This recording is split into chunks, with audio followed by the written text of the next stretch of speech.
Le gouvernement nigérien a adopté le 27 mars 2026 une ordonnance créant des unités d'autodéfense communautaires baptisées Domol Lady. Présidée par le général Abdourahmane Tiani, la réunion du Conseil des ministres a entériné ce dispositif destiné à renforcer la territorialisation de la stratégie sécuritaire. Ces unités, composées de volontaires, agiront comme auxiliaires des forces de défense et de sécurité avec des missions de sensibilisation, renseignement et de protection locale. Elles s'inscrivent dans le prolongement de la mobilisation générale décrétée en décembre 2025. Cette initiative, inspirée de modèles sahéliens voisins, suscite toutefois des interrogations sur les risques de dérive communautaire.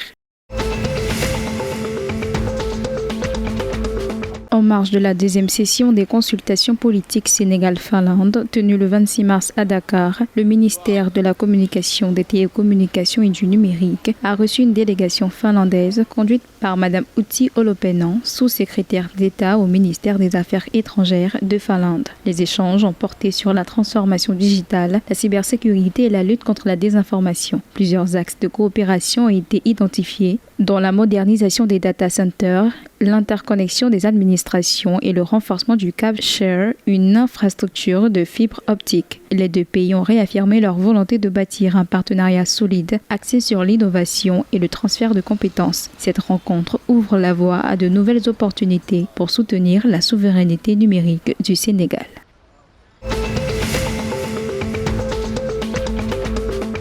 Le gouvernement ivoirien a lancé le 26 mars 2026 le projet de développement des chaînes de valeur compétitives de l'aquaculture et de la pêche durable. Doté d'un budget de 19 milliards de francs CFA sur 5 ans, ce projet bénéficie du soutien de la BAD et de la FAO. Il vise à renforcer la souveraineté alimentaire en réduisant la dépendance aux importations de poissons, alors que la production nationale ne couvre que 20% des besoins. Le projet s'attaque aux défis majeurs du secteur pêche illicite, dégradation des écosystèmes et perte post-capture, une étape stratégique pour transformer durablement l'économie halieutique ivoirienne.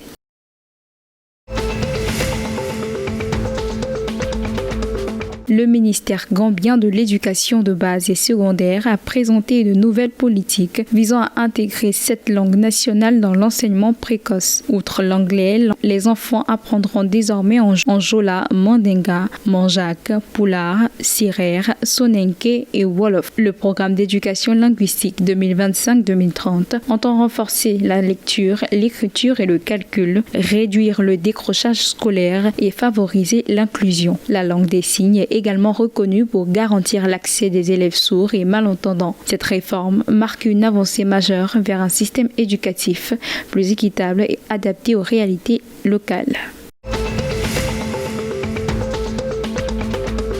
Le Burkina Faso s'est imposé avec éclat face à la Guinée-Bissau le 28 mars 2026 au stade du 4 août avec le score de 5-0. Landry Kaboré et Dango Ouattara ont ouvert la voie avant qu'Elohim Kaboré, 19 ans, ne signe un triplé pour sa première sélection. Ce succès marque les débuts prometteurs du sélectionneur Ami Abdou qui a su mettre en place une équipe organisée et efficace. La performance du jeune attaquant de Hammarby en Suède a particulièrement retenu l'attention.